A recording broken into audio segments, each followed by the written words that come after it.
गोंगुन शहर एक बहुत ही बड़ा साम्राज्य था।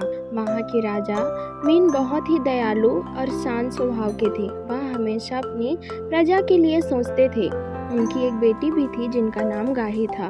वह चीनी शहर के राजदूत जियों के बेटे ली को पसंद करती थी और ली भी राजकुमारी गाही को पसंद करते थे, लेकिन कभी दोनों ने एक दूसरे को नहीं कहा क्योंकि चीनी शहर और गोंगुन शहर के बीच दुश्मनी थी। चीनी शहर के राजा जैनजी बहुत घमंडी और बेईमान थे। वे अपने राज्य को लूटते थे और अनाज भी बहुत कम मात्रा में देते थे, जिससे चीन के वासी भूख के कारण जान गंवा बैठते थे। चीनी शहर के राजा आक्रमण की घोषणा करते हैं और तैयारी करवाते हैं कि गोंगुन शहर इस बार नहीं बचना चाहिए। आक्रमण ऐसे होना चाहिए कि गोंगुन शहर पूरा नष्ट हो जाना चाहिए। सारे सिपाही तैयारी में जुट जाते हैं। वहीं राजदूत ज्यों चुपके से राजा की पूरी बात सुन लेते हैं और वह अपने मित्र मीन को यह खबर देने चले जाते हैं, लेकिन पूर्व की तरफ सिपाही भारी मात्रा में तैनात रहते हैं। इस वजह से राजदूत ज्यों खबर देने नहीं जा पाते, जिससे गोंगुन शहर मुश्किल में पड़ जाता है और मौका मिलते ही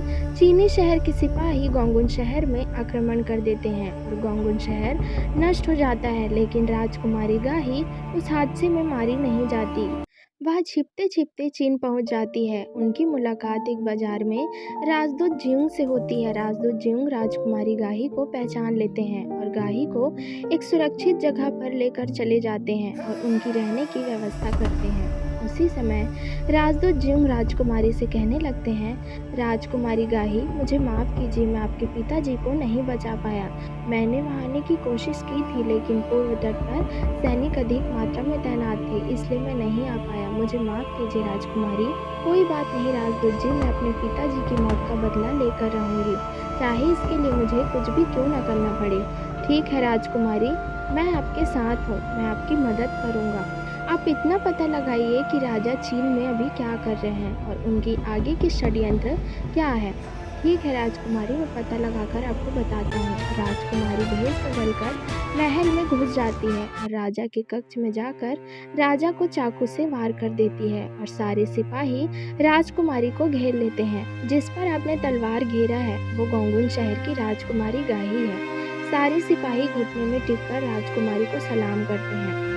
राजदूत चीन कहने लगते हैं, आज से ये हमारी चीनी शहर की राजकुमारी है। सारे सिपाही एक दूसरे में खुशफुसाने लगते हैं कि हमारी राजकुमारी है। राजदूत कहने लगते हैं कि आज से पूर्व जब राजा जैनजी थे तब हमारे साथ क्या अच्छा हुआ है, बताइए आप लोग। न पेट भर भोजन मिल पाया है और न ही हम अपने परिवार को बचा पाए।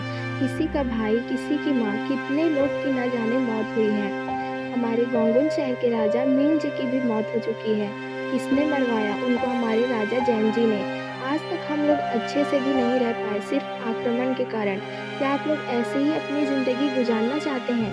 अगर अच्छी ज़िंदगी बिताना है तो राजकुमारी गाही हमारे शहर की राजकुमारी बन जाएगी तो हमारा शहर अच्छा हो जाएगा और हम भी अच्छे से रह पाएंगे।